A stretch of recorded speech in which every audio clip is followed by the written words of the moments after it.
Guys কেমন আছো সবাই? আশা করি সবাই খুব ভালো আছো। আজকে আমরা খুবই কিউট বাস্তবধর্মী একটা লাভ স্টোরি সিনেমা সম্পর্কে জানতে চলেছি, যে সিনেমাটির নাম হচ্ছে লালা ল্যান্ড। এবং এই সিনেমাটি হলিউডে মনে করো অনেক জনপ্রিয়তা পেয়েছিল এবং এটা 6টি বিষয়ে অস্কারও পেয়েছে। তবে আমরা যেহেতু ভিন্ন সংস্কৃতির, তো এই জন্য আমাদের এই সিনেমাটা অত ভালো নাও লাগতে পারে সিরিয়াসলি, কারণ আমাদের সংস্কৃতি তো আলাদা, কিন্তু কিছু কিছু জিনিস একই রকম হয়ে থাকে। যেমন এই সিনেমার সাথে কিছু কিছু জিনিস আমার লাইফে মিলে গিয়েছে। মানে তুমি তোমার লাইফে অনেকের সাথেই মিট করবে, হয়তো তাদের সাথে তোমার সম্পর্কের পূর্ণতা পাবে না, কিন্তু তাদের সাথে মিট করার ফলে তোমার লাইফে যে চেঞ্জেস গুলো আসবে সেগুলো হয়তো তোমাকে প্রতিষ্ঠিত বা তোমার পরবর্তী লাইফ চেঞ্জ করে ফেলে দিতে পারে। মানে ভালো হতে পারে, খারাপও হতে পারে। তো বাড়তি কথা না বাড়িয়ে চলো আমরা 2016 সালে রিলিজকৃত আইএমডিবিতে 10-এ 8 রেটিং পাওয়া লালা ল্যান্ড সিনেমা সম্পর্কে জেনে আসি। তো আইএমডিবিতে 10-এ 8 পেয়েছে, কিন্তু স্টোরি দেখার পরে তুমি হয়তো বল এটা এত আইএমডিবি রেটে 8 পেলো কিভাবে। অ্যাকচুয়ালি এটা একটা মিউজিক্যাল রোমান্স সিনেমা, তো এটাকে এক্সপ্লেনে দেখে তুমি ঘোরার ডিমো মজা পাবে না। মানে এখানে মিউজিক্যাল ব্যাপার রয়েছে আর অনেক ভাইবের ব্যাপার রয়েছে, যেটা এক্সপ্লেনে আসলে বোঝানো পসিবল না। সিনেমাটা অ্যাকচুয়ালি ভালো, সিনেমার রেটিং 10-এ 8 ঠিকই আছে, কিন্তু এক্সপ্লেনে এই সিনেমা যদি তুমি দেখো তোমার রেটিং দেবে হচ্ছে 10-এ 3। তো এই জন্য তোমাকে মেন সিনেমাটা দেখতে হবে অ্যাকচুয়াল মজা পেতে হলে। তবে তারপরেও চলো দেখি তোমাদের কেমন লাগে, আমি কিরকম ভালো তোমাদেরকে এটা এক্সপ্লেন করে দিতে পারি।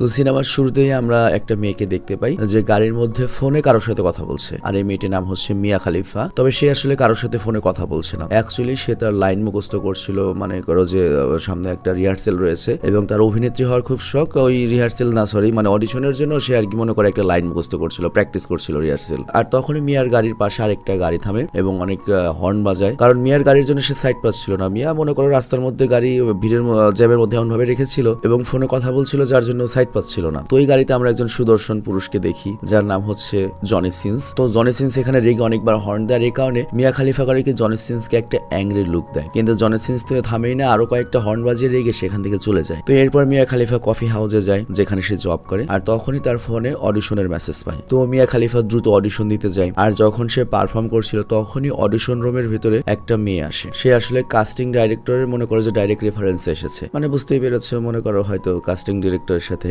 মনে করো লটর পটর আছে। তো মিয়ার অডিশনে সিলেক্ট হয় না, চলে আসে। আর এরপর আমরা দেখি মিয়া যখন তার মেসে ফেরত আসে যেখানে সে তার অন্য দুইটা রুমমেটের সাথে থাকে, তো তার দুই রুমমেট বলে আজকে আমরা হলিউডের একটা পার্টিতে যাব, হতে পারে ওখানে কোনো কাস্টিং ডিরেক্টর তোকে পছন্দ করে ফেলবে, কোনো নায়ক পছন্দ করে ফেলবে, তাহলে তো তোর ক্যারিয়ার সেট হয়ে যাবে। তো এই আশা নিয়ে মিয়া ওদের সাথে পার্টিতে যায়, কিন্তু পার্টিতে অনেক বোর হয়ে যাওয়ার কারণে মানে কেউ ওর দিকে তাকায় না। মানে ওখানে তো সবাই সুন্দরী ভাই, সিরিয়াসলি কে কার দিকে তাকাবে? উপরন্তু আমেরিকা হিসেবে মিয়াকেই তো আমার কত সুন্দর লাগছে না। তো যাই হোক সে পার্টি থেকে বের হয়ে যায়, কিন্তু ভাই মিয়ার চেয়ে ভাই যে লোকাল যে জায়গাটা, ভাই এই জায়গাটা তো সুন্দর কেন? তো যাই হোক মিয়া যখন বাইরে আসে সে দেখতে পায় বাইরে কোনো গাড়ি নাই, কারণ সে তার গাড়িটা নো পার্কিং জোনে পার্ক করেছিল। তো এর জন্য পুলিশ আপ্যায়ন করে গাড়িটা নিয়ে গিয়েছে। তো এই কারণে মিয়া খালিফা পায়ে হেঁটেই বাড়ির দিকে যেতে থাকে। আর তারপর সে যখন একটা রেস্টুরেন্টের সামনে দিয়ে যাচ্ছিল তখন রেস্টুরেন্টের ভেতর থেকে সে একটা মধুর পিয়ানোর শব্দ শুনতে পায়। তো মিয়া করে কি সেই রেস্টুরেন্টের ভেতরে ঢুকে এবং দেখতে পায় অনেক বড় একটা পিয়ানোর সামনে একটা হ্যান্ডসাম ছেলে বসে পিয়ানো বাজাচ্ছে। আর এইটাই সেই ছেলে যে ছেলেটা সকালবেলা তার গাড়ির পেছনে হর্ন বাজিয়ে বিরক্ত করেছে, যার নাম হচ্ছে জনি সিন্স। তো যাই হোক আজকে হচ্ছে ক্রিসমাস বা বড়দিন, এই কারণে রেস্টুরেন্টের ম্যানেজার আমাদের জনি সিন্সকে বলেছিল যে শুধুমাত্র ক্রিসমাসের যে ঐতিহ্যবাহী মেলোডিগুলো রয়েছে সেগুলো বাজাও। কিন্তু আমাদের জনি সিন্স যখন খেয়াল করে তার এই পিয়ানোর সুরটা কেউ এনজয় করছে না, সবাই যার যার মতো মদ খাওয়া নিয়ে কথাবার্তা নিয়ে ব্যস্ত রয়েছে, তখন সে করে কি তার প্রিয় জাজ মিউজিক বাজানো শুরু করে,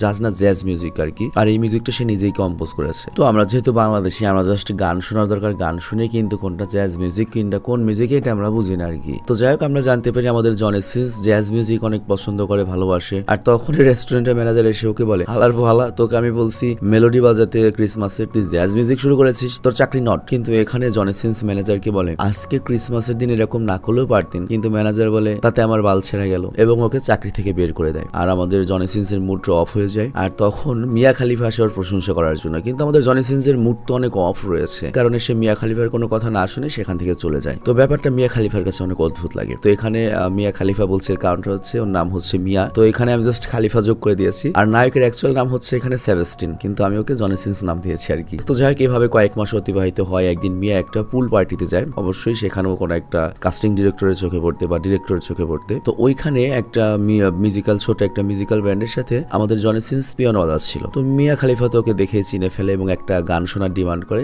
এবং এখানে উল্লেখ্য আমাদের জনি সিন্সও মিয়া খালিফাকে চিনে ফেলেছে। আর এই কারণে গান শেষে জনি সিন্স করে কি মিয়া খালিফার কাছে আসে এবং সে মিয়াকে বলে যে ওই রাতে তোমার সাথে আমার কথা বলিনি, ব্যাপারটার জন্য আমি লজ্জিত। তো এখানে মিয়া বলে যে না, তোমার সাথে আমার আরো আগে একবার দেখা হয়েছিল, সেটা হচ্ছে গাড়িতে তুমি আর আমি ঝগড়া করেছিলাম। তো এরপর কথা প্রসঙ্গে মিয়া বলে যে সে একজন হলিউড অভিনেত্রী হতে চায়, কিন্তু আপাতত সে একটা কফি শপে জব করে। কিন্তু আমার প্রশ্ন হলো, ও যদি হলিউড অভিনেত্রী হতে চায় তাহলে এখানে এই হলিউড সিনেমাতে কি অভিনয় করছে? মানে ও তো অলরেডি অভিনেত্রী, তাই না? তো যাই হোক, পার্টি শেষে জনি সিন্স যখন চলে যাচ্ছিল তখন মিয়া খালিফাকে ডাক দেয়, আর তারপর তারা দুজনে তাদের গাড়ির কাছে যেতে থাকে এবং তারা তাদের গাড়ি অনেক দূরে পার্ক করে, ফলে তাদের দুজনকে অনেকখানি পথ হেঁটে যেতে হয় এবং হাঁটতে হাঁটতে তারা অনেক সুন্দর দৃশ্য দেখতে পায়। আর তারা দুজনে সেখানে অনেক সুন্দর গান গায়, ডান্স করে, আর ডান্সের পরে তারা দুজনে একে অপরের কাছে আসতে থাকে। মানে ঘটনা আজকে একটা ঘটবো। তবে কিস যখন হতেই নেবে তখনই মিয়ার রুমমেট করে কি কল দেয় এবং দুজনেই ডিস্টার্ব হয়ে যায়। আর তারপর আমাদের সেবাস্টিন বা জনি সিন্স মিয়া খালিফাকে তার গাড়িতে বসায় এবং আবারও সেই পথ দিয়ে সে ফেরত যায় যে পথ দিয়ে তারা হেঁটে এসেছিল। এখানে আমরা বুঝতে পারি যে সেবাস্টিনের গাড়ি ঠিক ছিল, কিন্তু সে শুধুমাত্র মিয়ার সাথে আসার জন্যই এতখানি হেঁটে এসেছে যেখানে মিয়ার গাড়ি পার্ক করা ছিল আর কি। তবে যদিও তাদের দুজনের মনে এখনো কোনো সেরকম ফিলিংস জাগ্রত হয়নি, তবে এটাকে আমরা একরকম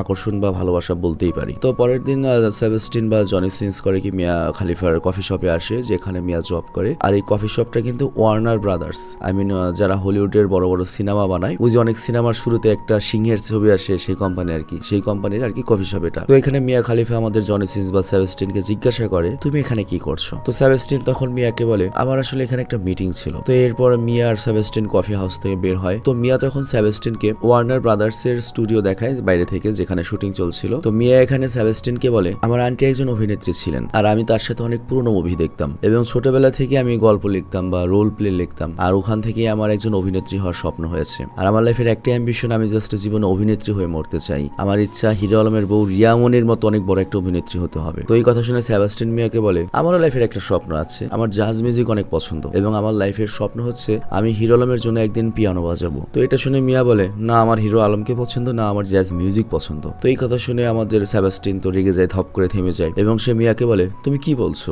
জাজ মিউজিক তোমার পছন্দ না? আমি তোমাকে এখন একটা জাজ মিউজিক ক্লাবে নিয়ে যাবো। আর হিরো আলমকে পছন্দ না? এখনই হিরো আলমের একটা গান আমি তোমাকে দেখাচ্ছি। তো এরপর আমরা দেখতে পাই সেবাস্টিন করে কি মিয়াকে জোর করেই জাজ মিউজিকের একটা ক্লাবে নিয়ে যায় এবং জ্যাজ সম্পর্কে বলতে শুরু করে যে এই মিউজিকটা শেষ হয়ে যাচ্ছে, আর এরই সাথে সে নিজের একটা জ্যাজ মিউজিক্যাল ক্লাব খুলতে যায় যেখানে শুধুমাত্র জ্যাজ মিউজিক বানানো হবে, এর সাথে সেখানে বিয়ার মদ মানে 12 থাকবে। আর এরপর আমরা দেখতে পাই মিয়া যায় ওয়াশরুমে এবং সেখানে তার একটা ফোন কল আসে এবং এই কলটা তাকে করেছে কাস্টিং ডিরেক্টর, মানে যেখানে সে অডিশন দিয়েছিল এবং তাকে বলা হয় সেকেন্ড রাউন্ডের জন্য তাকে ডাকা হয়েছে। তো সে যখন এই কথাটি সেবাস্টিনকে বলে, সেবাস্টিন অনেক খুশি হয় এবং বলে রেবেল উইদাউট কজ সিনেমার কথা, যেটা 1955 সালে রিলিজকৃত একটা সিনেমা, খুবই জনপ্রিয় ছিল ওই সময়। সুযোগ হলে কখনো এক্সপ্লেন করে শোনাবো আর কি। কিন্তু মিয়া এই সিনেমাটি সম্পর্কে কখনো শুনেনি। তবে সেবাস্টিন বলে তোমার একবার হলো এই সিনেমাটি দেখা উচিত, কারণ তোমার জীবনের অনেক কিছু এই সিনেমার সাথে মিলে যায়। তো এই জন্য তারা প্ল্যান করে আগামীকাল বিকেলে তারা এই সিনেমাটি দেখতে যাবে। তো যাই হোক, এরপর তারা ক্লাব থেকে চলে যায় এবং তার পরের সকালে মিয়া করে কি তার সেকেন্ড রাউন্ডের অডিশনের জন্য যায়, কিন্তু সেখানে সে একটা লাইনও কমপ্লিট করতে পারে না। মানে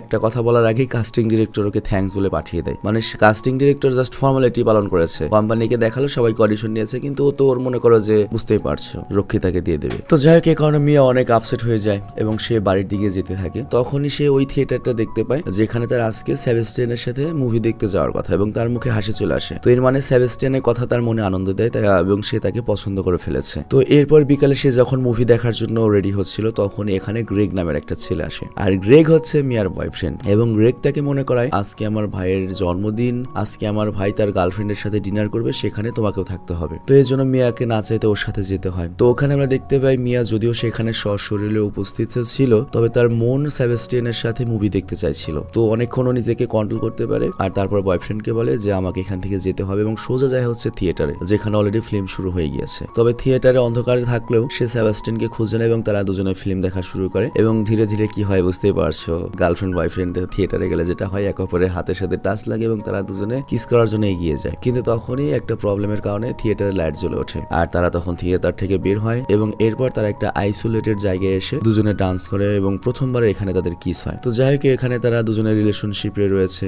একসাথে ঘোরাফেরা করে, একসাথে টাইম স্পেন্ড করে, একে অপরের কাজে রেসপেক্ট করে, অ্যাপ্রিসিয়েট করে, একে অপরকে মোটিভেট করে। তো যাই হোক, এরপর একদিন সকালে সেবাস্টিয়ানকে আমরা মিয়ার বাড়িতে দেখতে পাই আর তখন মিয়ার মার কল আসে মিয়ার কাছে। তো মিয়ার মা জিজ্ঞাসা করে তোর নতুন বয়ফ্রেন্ড সেবাস্টিয়ান কি করে? তো তখন মিয়া তার মাকে বলে সেবাস্টিয়ান নিজের একটা জ্যাজ ক্লাব খুলতে চায়, কিন্তু এখনো খুলেনি, অতি শীঘ্রই খুলে ফেলবে, তোমার অনেক পছন্দ হবে, টাকা পয়সা ভালোই কামাবে। তো মিয়ার কথাগুলো সেবাস্টিয়ান শুনে ফেলে আর তা সে করে কি দ্রুত তার একটা পুরনো বন্ধুর সাথে দেখা করতে যায়, যে তাকে তার ব্যান্ডে জ্যাজ মিউজিক বানানোর জন্য অফার করেছিল। তো সেবাস্টিয়ান তোর অফার অ্যাকসেপ্ট করে, কিন্তু ও যে ধরনের মিউজিক চায় ওইটা সেই ধরনের মিউজিক না, মানে ও চাই ট্রেডিশনাল জ্যাজ মিউজিক বানাতে, কিন্তু এখানে ওই সুযোগটাও পাবে না। তবে তারপরেও টাকার জন্য ও চাকরিটা নিয়ে নেয় এবং ওর পুরোনো কাজ ছেড়ে দিয়ে ফ্রেন্ডের ব্যান্ডের সাথে কাজ করা শুরু করে, মানে ব্যান্ড গ্রুপ বুঝতেই পারছো। এবং ওইখানে সে সপ্তাহে $1000 করে পাবে, মানে $4000 ইনকাম প্রতি মাসে। এবং ট্যুরেরও সকল খরচ ওদের তরফ থেকেই দেওয়া হবে এবং ওদের কাজ হচ্ছে বিভিন্ন প্রোগ্রামে গিয়ে আর কি কনসার্টে গিয়ে গান করা। আর অন্যদিকে আমরা দেখি মিয়া তার অডিশনের ফেল হওয়ার পরে তার ক্যাফের জব ছেড়ে দেয় এবং প্লে লেখা শুরু করে,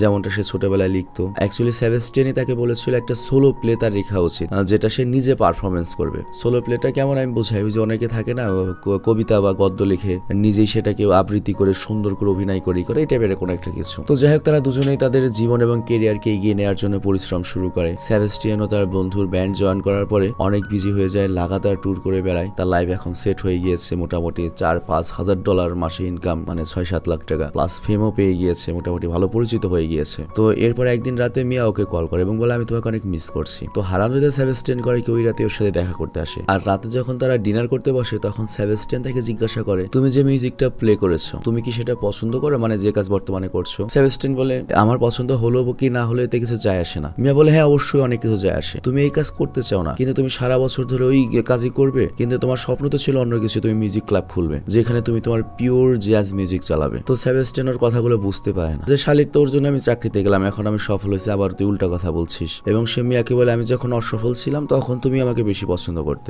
কিন্তু এখন তোমার কথা উল্টা পাল্টা লাগে। তো এই কথা ওদের দুজনের মধ্যে আর্গুমেন্ট হয়ে যায়। তো এরপর সেবাস্টিয়ান ওকে বলে আচ্ছা তুমি তো বলেছিলে যে আমার জন্য একটা পার্মানেন্ট জব থাকে, পার্মানেন্ট ইনকাম সোর্স থাকে। মিয়া তখন বলে হ্যাঁ আমি চাইতাম যাতে তুমি তোমার জীবনের খেয়াল ঠিক মতো রাখতে পারো, কিন্তু এটাও আমি চাইতাম তোমার স্বপ্নকেও তুমি যাতে পূরণ করতে পারো, মানে তোমার জ্যাজ মিউজিক ক্লাব তুমি যাতে শুরু করতে পারো। সেবাস্টিয়ান তখন বলে জ্যাজ মিউজিক তো কেউ পছন্দ করে না, ইভেন তুমিও না। মিয়া তখন বলে না আমি তো এখন জ্যাজ মিউজিক পছন্দ করি, আর এটার কারণ হচ্ছে শুধুমাত্র তুমি। আর মানুষ যদি কোনো কিছু নিয়ে প্যাশনেট হয় এবং সে যদি তার প্যাশনকে ফলো করে অবশ্যই সফল হতে পারে। তুমি একমাত্র সেই ব্যক্তি যে সেই জ্যাজকে মনে করিয়ে দিতে পারে আবারও যাকে মানুষ ভুলতে চলেছে। কিন্তু ওদের দুজনের কথায় আর্গুমেন্ট বেড়ে যায়, মিয়া সেখান থেকে উঠে যায় আর সেবাস্টিয়ানও তার ট্যুরে চলে যায়। কিন্তু এর ঠিক 2 সপ্তাহ পর মিয়ার প্লে হয় এবং সে অনেক সময় ধরে প্রস্তুতি নিচ্ছিল, মানে ওই যে সোলো যে আবৃত্তি বই টাইপের কোনো একটা কিছু। তো এখানে তাকে পুরো একাই আবৃত্তি করতে হবে বা পুরো একাই অ্যাক্টিং করতে হবে, কিন্তু এটা দেখার জন্য অনেক কম লোকই এসেছিল। এবং এরপর যখন প্লে শেষ হয়ে যায় তাকে কেউ অ্যাপ্রিসিয়েট করে না বা প্রশংসা করে না। তো এই কারণে মিয়া একদম ভেঙে পড়ে। কিন্তু সেবাস্টিয়ান এই প্লে দেখতে আসতে পারেনি টাইম মতো, কারণ আজকে রাতে তার ফটোশুট ছিল, কারণ ও তো ব্যস্ত। তো কিন্তু যখন ফটোশুট শেষ করে যায় ততক্ষণে শো শেষ হয়ে গিয়েছে। তো মিয়া ওর উপর প্রচন্ড রাগ করে, মানে বিলার রাগ বেড়ার সাথে, বেটা তুই ভালো পারফরমেন্স করতে পারিস না, রাগ করতেছ সেই পুলারের উপর। এবং ওকে কেউ অ্যাপ্রিসিয়েট বা তোমার প্রশংসা করেনি কারণে ভেঙে পড়ে এবং বলে যে না কেউ প্লে দেখতে এসেছে এবং আমি নিজেকে আর এম্বারেস্ট করতে পারছি না, আমি যতটুকু পারতাম আমি করে ফেলেছি লাইফে, আমি আর পারবো না,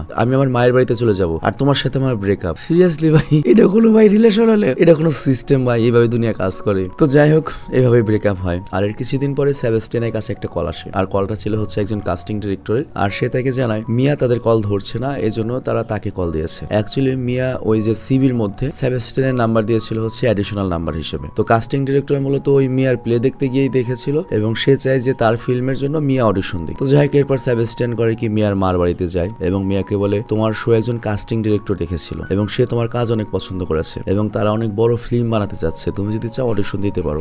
মিয়া তখন বলে দেখো আমি ওই কাজ ছেড়ে দিয়েছি, এখন আর আমি অডিশন দিতে যাবো না, আমি 1000টা অডিশন দিয়েছি আর সব জায়গা থেকে খালি রিজেক্টই হয়েছি, হয়তো আমি এই প্রফেশনের জন্য তৈরি হইনি। তো সেবাস্টিয়ান তখন তাকে বলে দেখো তুমি অবশ্যই সবার চেয়ে সেরা, কিন্তু জাস্ট সময়টা সেরা যাচ্ছে না, তুমি অবশ্যই ভালো কিছু করবে, তুমি কালকে আমার সাথে অডিশন দিতে যাবে এবং আমি 8টার সময় তোমার বাড়ির সামনে গাড়ি নিয়ে দাঁড়িয়ে থাকবো। তো মিয়া বলে আমি আসতে পারবো না, যাবো না আমি অডিশন দিতে। কিন্তু পরের দিন সকালে সেবাস্টিয়ান যখন গাড়ি নিয়ে মিয়ার বাড়ির সামনে আসে সকাল 8টায় পৌঁছায়, তখন মিয়া তৈরি হয়ে দেখা যায় আগে আগে গাড়িতে উঠে বসেছে। কিন্তু আমি নিশ্চিত যদি এই মিয়া নায়িকা হয়ে যায় ও সেবাস্টিয়ানের সাথে সম্পর্ক রাখবে না। তো যাই হোক অডিশন দেওয়ার পরে সে সেবাস্টিয়ানের সাথে দেখা করে এবং সেবাস্টিয়ানের দৃঢ় বিশ্বাস মিয়া এই রোলটি পাবে। কিন্তু তারপর মিয়া তার পাস্ট এক্সপিরিয়েন্স থেকে ওর উপর কনফিডেন্সও হারিয়ে ফেলেছে। কিন্তু সেবাস্টিয়ান এখানে মিয়াকে সাহস যোগায় এবং বলে তুমি জীবনে যা করতে চেয়েছিলে, যা হতে চেয়েছিলে, সেই স্বপ্নটা কখনো ছেড়ে দিও না। তোমার কথাটা আমি তোমাকে বলছি, কেউ যদি তার প্যাশন নিয়ে এগোয় সেই প্যাশনে সে সফল হবেই এবং এই অভিনয়ের জন্য তোমার পুরো জীবন উৎসর্গ করতে হবে। আর তাছাড়া তারা এটাও ভালোবাসে যে তারা একে অপরের ফ্রেন্ড থাকবে, কিন্তু ভালোবাসায় থাকবে না, কারণ তাদের রাস্তা এখন আলাদা। ও যদি অভিনেত্রী হতে চায় সেবাস্টিয়ানের পেরেশানে তো বড় হতে পারবে না, আবার সেবাস্টিয়ান এই মেয়ের প্যারা তো ওর দিক দিয়ে এগোতে পারবে না এবং তাদের স্বপ্নকে আলাদা আলাদা চেস করতে হবে। তবে এতদিনে সেবাস্টিয়ান কিন্তু একজন মোটামুটি সাকসেসফুল মিউজিশিয়ান হয়েই গিয়েছে। তো এইভাবেই 5 বছর অতিবাহিত হয়ে হয়ে যায়। আমরা দেখতে পাই সেই মিয়া খালিফাকে যে কফি শপে যায় যেখানে ও জব করতো, আর ও এখন একটা সফল অভিনেত্রী এবং ওর বিয়ে হয়েছে একজন ডিরেক্টরের সাথে। সিরিয়াসলি একটা মেয়েও রয়েছে, মানে আমাদের সেবাস্টিয়ানের সাথে ওর বিয়ে হয়নি। ওর হাজবেন্ডের নাম হচ্ছে ডেভিড, কিন্তু মিয়ার হাজবেন্ড আবার জ্যাজ মিউজিকের অনেক ফ্যান। তো একদিন রাতে মিয়ার হাজবেন্ড বলে তোমাকে আমি একটা জ্যাজ ক্লাবে নিয়ে যাবো। তো মিয়া যখন ওই ক্লাবের সামনে যায়, ক্লাবের লোগো দেখে বুঝতে পারে আর এটা তো সেবাস্টিয়ানের জ্যাজ ক্লাব, কারণ এই লোগোটি মিয়াই বানিয়ে দিয়েছিল যখন ওরা রিলেশনশিপে ছিল। তো যাই হোক, এরপরে ওরা যখন ভেতরে দেখে দুজনে দুজনকে দেখে শক খেয়ে যায়। মানে মিয়া দেখে সেবাস্টিয়ান মাইকে কিছু বলছে এবং সেবাস্টিয়ান যখন মিয়াকে দেখে ও কিছুক্ষণের জন্য থম খেয়ে যায়। অ্যাকচুয়ালি সেবাস্টিয়ানের স্বপ্ন পূরণ হয়েছে, ও যে জ্যাজ ক্লাব খুলতে চেয়েছিল সেই জ্যাজ ক্লাবটা অনেক হিট হয়েছে, মানুষ আসছে। তো এরপর সে করে কি, তার আর মিয়ার যে ফেভারিট জ্যাজ সংটা ছিল সেটা প্লে করে, আর ওটা যখন বাজছিল তখন মিয়া আর সেবাস্টিয়ান তাদের দুজনের কল্পনার দুনিয়ায় হারিয়ে যায়। তারা মনে করে তারা দুজনে